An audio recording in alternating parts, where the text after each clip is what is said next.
Alors, j'ai commencé à dessiner très très tôt, quand j'étais comme tous les enfants, en fait, finalement, on dessine tous quand on est enfant, mais j'ai jamais arrêté, j'aimais beaucoup dessiner. Mon papa était viticulteur, donc il travaillait dans les vignes, toute ma famille vient paysanne en Valais, mais mon papa aimait beaucoup, il aime encore d'ailleurs dessiner de temps en temps. Et je pense que c'est lui qui m'a transmis l'envie et l'amour de dessiner les choses. Et donc je dessinais beaucoup les insectes, les animaux. Et ensuite, j'ai fait des études de dessinateur en génie civil qui m'ont pas, disons, épanoui beaucoup. Voilà, c'était pas vraiment le métier que j'avais envie de faire. Et du coup, j'ai économisé un petit peu d'argent. Et à 20 ans, j'ai fait une école de bande dessinée. Et je voulais faire de la bande dessinée, sauf que c'est très difficile comme métier, peut-être plus que le réalisateur, parce qu'on travaille seul pendant une année ou deux pour faire une bande dessinée, et après il faut trouver un éditeur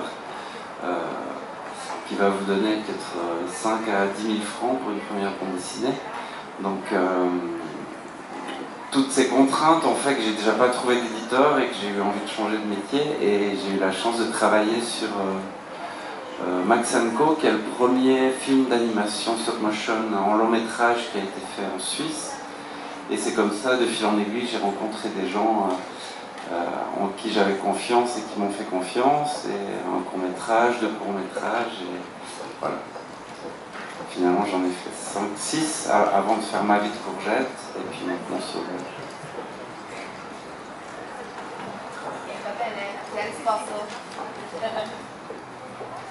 Prossima domanda? Come mai ha scelto di girare in stop motion? L'aveva già fatto?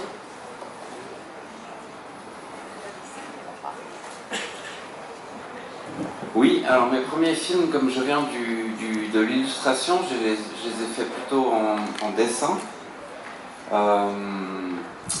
Et puis ensuite, en travaillant sur ce film des frères Guillaume en volume, j'ai découvert l'univers du stop motion, et comme j'aime beaucoup bricoler, sculpter, tout d'un coup il y avait un peu tout qui était réuni pour me donner envie de continuer dans cette voie-là.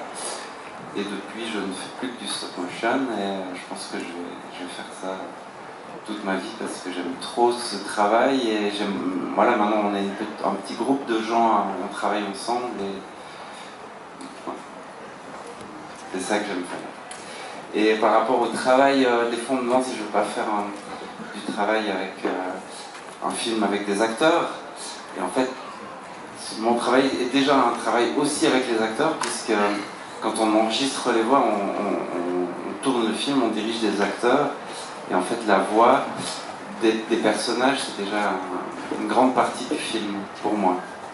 Une fois que les voix sont enregistrées et montées, que j'écoute le film avant qu'on le mette en image, je peux déjà presque sentir le film qui est déjà abouti. Après tout le reste, on va l'enrichir et tout ça, mais disons que c'est la bande son qui me sert de fil conducteur.